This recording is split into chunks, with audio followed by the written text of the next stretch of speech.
I'll be the one by your side through the good and the hard times, when we're laughing, when we're hurting. You see the cows?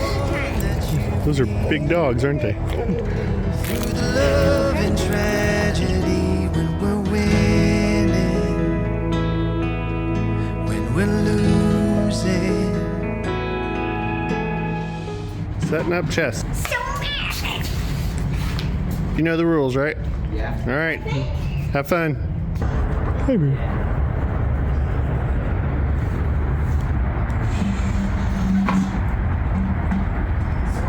Bear says, can I play chess? You can't play chess. I got the zoomies. Oh my gosh, she's crazy.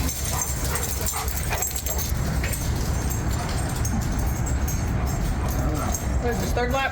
Mm-hmm. Shake it off.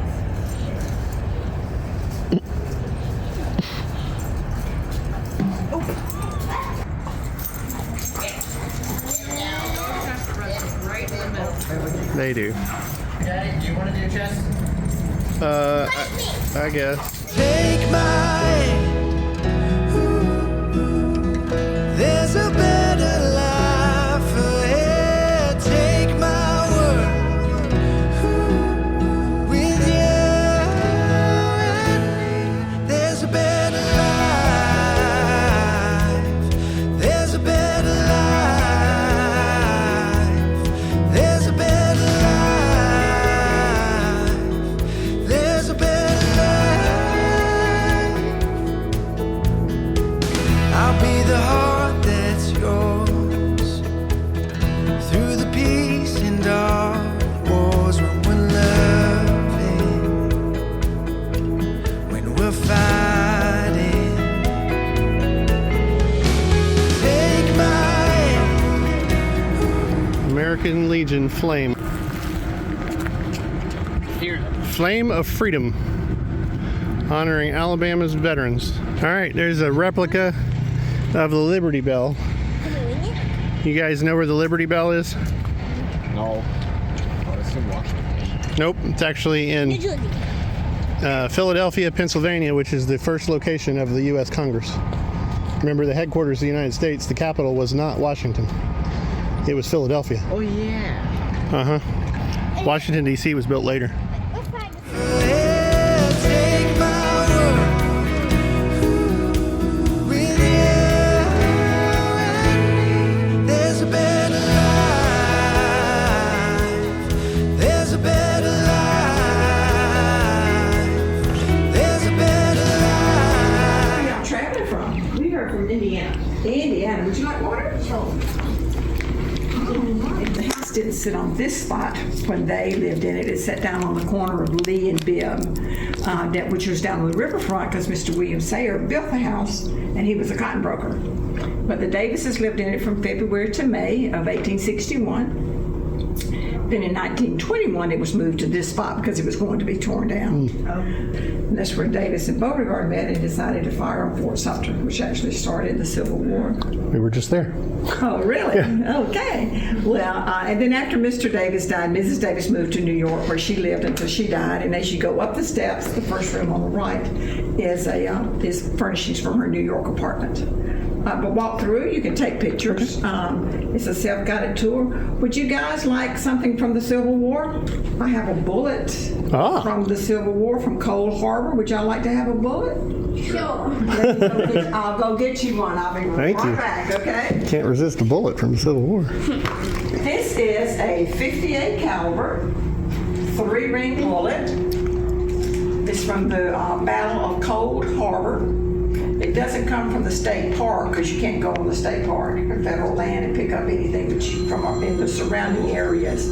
They pick these up. Let me show you the gun it would have been used with. Of course, they would not have had this on when they were shooting. Right. Try picking that up. Not light. They would have had to haul it around everywhere, too. Yep. All right, you try. Now, the men who were fighting and carrying that gun around was probably about your size. They were not very tall men. They were about 5'8", 5'9", might have been a little taller. Didn't weigh a whole lot because they didn't have McDonald's and Burger King and Chick-fil-A and all these other places to go to. You know, they ate vegetables and meat and worked hard, so they were lean, very small men. So carrying that around, plus they had their sack on their side that carried all their bullets. They had their bedroll that they were having to carry, and if they had any food, they had to carry that also. You know, and some of them might have had a coffee pot or stuff that they were carrying because they were camping out. So about 40 pounds on their back, plus that big old heavy gun. That was a lot, wasn't it? Yeah, absolutely. Yeah, step back just a little bit and you can get a picture of step back. Robert E. Lee and Stonewall Jackson. Oh yeah, sure enough. All right, cool. So tell your cousin. They're first cousin 7 times removed from Abraham Lincoln. Oh, well. Can't get away from that. All right. Well, you can't get away from who your family is. Yep. Yeah, that's good, Grayson. All right. All right. And the reason why they call that portrait the last meeting is that Robert E. Lee and Stonewall Jackson had come up on a Union camp, and they were going to surround the Union camp and take all the Union soldiers prisoner. Right. And they were talking, and when they separated to go around to surround the camp, Robert E. Lee's, soldiers, you're excited, your adrenaline's going, you're nervous, you're scared, or whatever. And with his cape, the way it's painted, looks like it could be a red and white flag.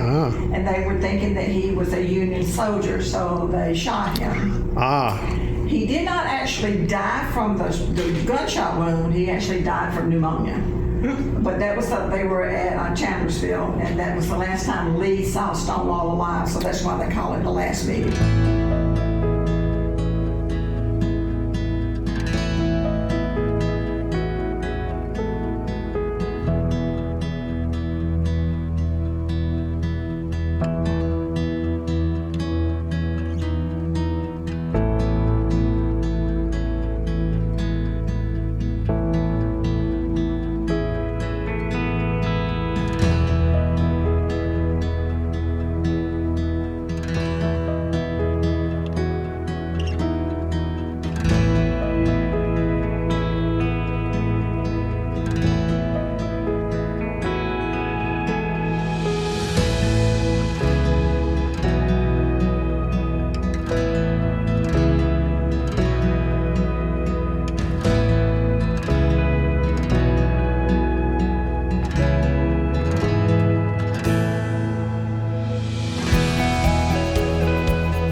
Yeah, kind of sticks like the other ones. Well, there's the telephone. Try to dial this time like I showed you how. There you go. That's how you do it. 7. Yep. 0. I just poke it. It's not a push button. You got to spin it all the way around. What's this? Adding machine. What did you guys find over here? Hand sanitizer. Uh-oh. Oh, there's school desks. Old school desk. Literally. Oh yeah, typewriter. IBM. There you go. There is no back. I mean, you can, but you're just gonna. There you go.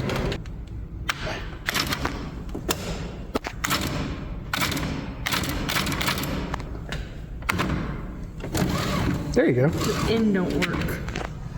Oh, yeah. It says Hunter, sort of.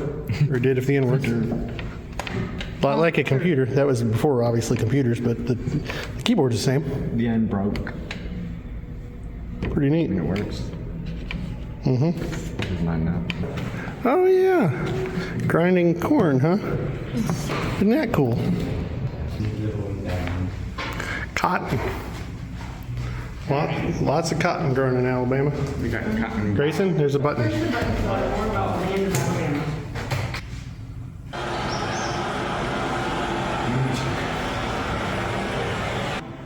From time to time, we hear stories about how incredibly beautiful and diverse Alabama is. This isn't just propaganda. The state was remarked upon by the early travelers as being unusually rich in landscape, and plants, and animals. This is perhaps the most geographically diverse area in eastern North America. The truth of the matter is that Alabama is a beautiful place. It ranges from these beautiful white beaches, this broad plain full of pine trees, hardwood forests, waterfalls, sparkling rivers, mountains, caves. We really have it all. And we should preserve this place because it is a diverse place. Alabama treasures. It looks like World War I. Well, that's a 1911. Colt 1911, what it looks like to me. Yeah. World War II.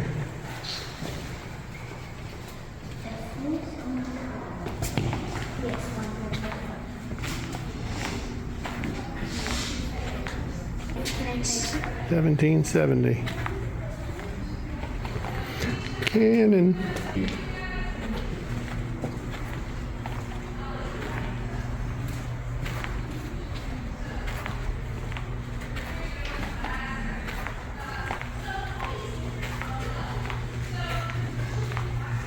We're getting a little more modern now. Moving on to the 1800s. Yep. This is where farmers came in. 1814 to 1860. Far more than Renaissance, I think.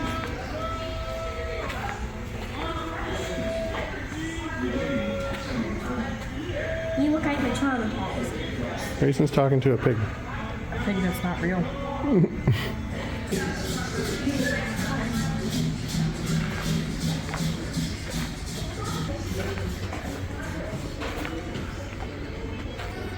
I'm talking about Fort Sumter.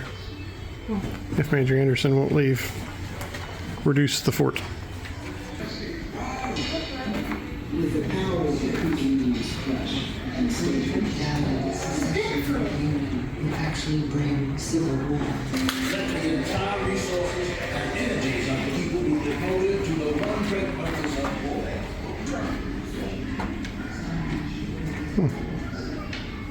Bless God and General Grant.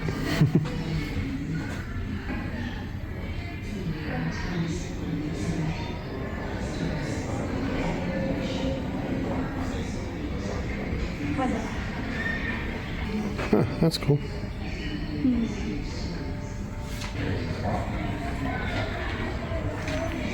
You wouldn't fail that fast.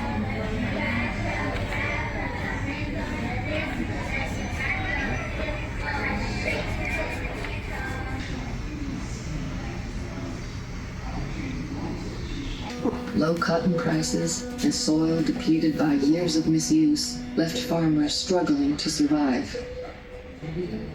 People fared better in Alabama cities. Industrial growth, spurred by World War I, still had momentum. Some Alabamians enjoyed new luxuries like electricity and automobiles.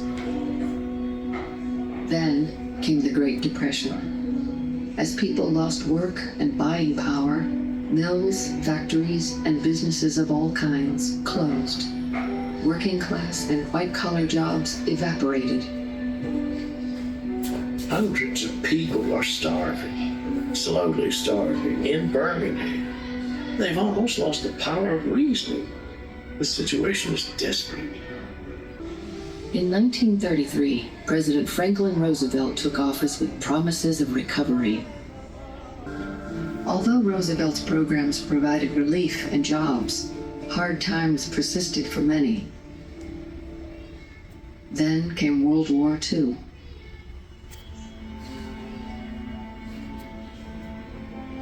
My fellow countrymen, The sinister shadow of ruthless despotism hangs like a pall over every citizen. Our power, our preparedness, our love of liberty will forever make America unconquerable. New military bases and factories around the state created tens of thousands of new jobs.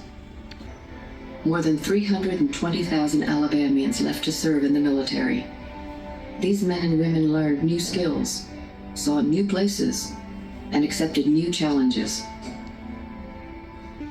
Some 6,000 Alabamians died in the conflict. These veterans returned to an Alabama that was changing. Population and political power were shifting from rural areas to bustling cities. Women had found new opportunities in the workforce. African Americans had achieved gains they were not willing to give up.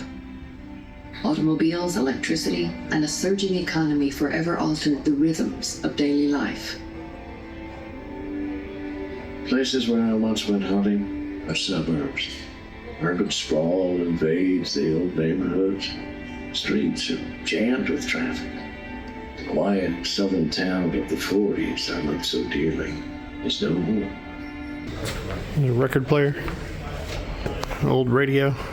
Well, there's an electric vacuum cleaner. And then a stove, oven, icebox. Doesn't look too different from things now. Those were revolutionary at the time. Nothing like that existed before electricity. 1911, looks like a grease gun. M1 Garand. Is that a BAR? Yep. Top one's an M1 carbine. Yep.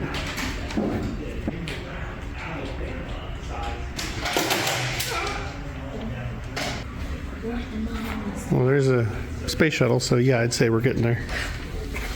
There's an IBM PC. Wait, this is the last one, Daddy. XT. It's the last stage. Apollo 13 flight plan.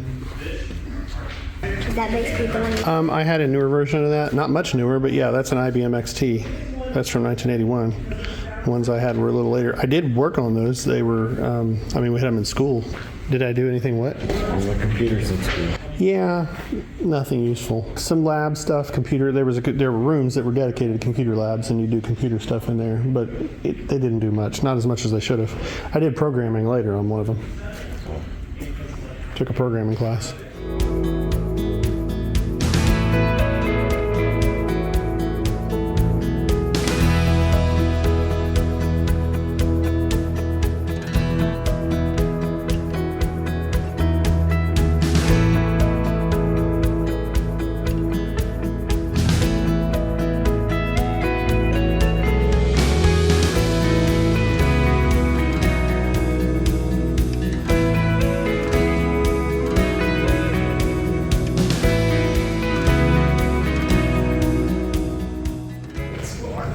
Okay. First thing I have to do is introduce you to Dusty here, because he was actually a working steer on a farm in Fort Deposit, Alabama.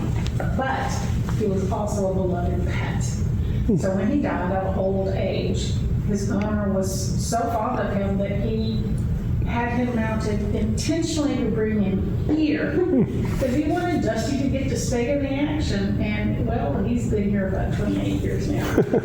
Back in that part of the interactive room, there is a little steer that you can touch if you want to see what it feels like. There's also a rodeo area and a food prep area, and when y'all are back there, you just get to have fun and learn. Steer weight before you butcher. I don't know, 2,000 pounds? 200 pounds, that's not a lot. I'm gonna say 1,000. 1,200, yeah. 1250 to 1350. Oh, you're pretty darn close. How much beef? No, we're not on that one yet. How many different medicines, including insulin and estrogen, come from cattle? Oh, insulin. 5. 6. I have no idea. 6. I don't. I think 6. 100. How much beef does the average American eat in 1 year? 200. Like pounds? Oh, pounds or like? How much meat they ate? Like Say 50 pounds? 50 pounds of meat? Sure. Per year? Yeah. Well, you think that's high or low? 200. That's low, I think. I'm gonna say 112. 200. Oh, over 50. I was pretty close. Pretty close. What is the most popular beef cut? Steak. I'm gonna say sirloin, Chicken. ground beef. Tallow is an ingredient in soaps, cosmetic candles, Shortenings and chewing gum. What part of the cow is tallow? It's the fat, isn't it? Yeah, I'm not sure. The ribs. It's fat. Fat from somewhere. No, it just says fat. Oh, yeah. I knew it was fat, but What percentage of farms are family owned and operated? I don't know. 20%. No, I think it'll be that high. I'm gonna say 8. Yeah. Wait, 5. 10. 90. 90. Wow. Wow. These products won't surprise us, but they will most people. Oh yeah. This is what we learned the hard way. Oh, yeah. Don't touch it. Yeah, more It stuff. moves. Keeping up that perfect. What's a Bravus? What? Oh, it's an Angus and a Brahma. Beef master. That's a big cow. I would recommend it. Glad you could stop by the MOOseum. Make yourselves comfortable. You see, cattle started their long journey to North America over 500 years ago. Around the time Christopher Columbus and other Spanish explorers were looking for land, in the early 1800s, thousands of settlers came to Alabama from North and South Carolina, Georgia, Tennessee, and Virginia in covered wagons pulled by oxen. You know, don't you, that oxen are just big, strong cattle, specially raised to pull heavy loads. Well, aside from those oxen and the cows they brought along to use for meat and milk during the long trip across the country, some of those settlers made a living out of raising cattle. So cattle were just what the pioneers did. Animals that didn't cost an arm and a leg to feed because they could eat grass growing along the trails and in the woods. Other livestock like pigs and chickens were a lot more trouble with cows. For one thing, those animals eat grain, corn and such, and that was hard to come by. Besides, cattle were hardy enough to travel a long way. Even the cowhides came in handy for making clothes and shelter. Today, raising beef cattle is a multi-billion-dollar business in Alabama alone. More than 20,000 farms spread around all 67 of our counties raise cattle. Some of the farms are large, like mine, with several hundred head of cattle. And a lot more farms are smaller, with only 20 or 30 cows, and the owner has another job. Large cattle farms like my ranch require a lot of work and some real careful management. Better believe it. There are about 1.5 million head of cattle in the state. That means Alabama ranks in the top 15 or so states in the number of beef cows we have. Listen to this, folks. Alabama has more beef cows than some western states, like Wyoming, Colorado, or Arizona. And not only that, but Alabama cattle producers sell around $500 million worth of cattle and calves each year. That money pays for machinery, fertilizer, groceries, trucks, and all the other stuff we need to run the farm and take care of the family. Raising cattle is a big business in Alabama because our state is so doggone perfect for it. You see, we have a warm climate with lots of rain, which is great for growing grass. That's a cow's favorite food. Alabama also has lots of rolling hills and rough land that can't grow crops like cotton and soybeans. Lucky for us cattlemen, though, these hills make excellent pastures and cattle farms. What? Cows are big, man. Is that about how big they'd be if I stood? They're pretty big. Bigger than we are. Well, weigh 1,200, 1,300 pounds. We're stay consistent. Wake up, eat, drink, go back to sleep. Wake up, eat, drink, go back to sleep. What are you doing? Here, how'd you get on the saddle? Cheese. There you go. Real cow. Sure it was. Is it real? Well, it's not real currently. Wait, what do you mean currently? No. You have brain cows? Or brain? It's a dry boy. Don't go feel like a poor cow, a tiny cow. Apparently the See, cow we could was get a made little in tiny America. cow. It's a steer donated by McLean Garrett Cattle Company. Cubes. They eat cubes. Well, they should eat grass and hay, Should be, yeah. not grain. Not Ideal. sweet feed, not Yeah. corn, not oats. Should be hay, grass hay, And or cubes. grass. And that's about it. Find a giant burger. Oh my. You want some meat? What? You want some hot cross buns? You want a bit, a vegetable? No. That's a big burger. That's $10, please. That's a cheap burger. Holy cow. Wow. Hey, we got it now. There's so much. Burger. Take my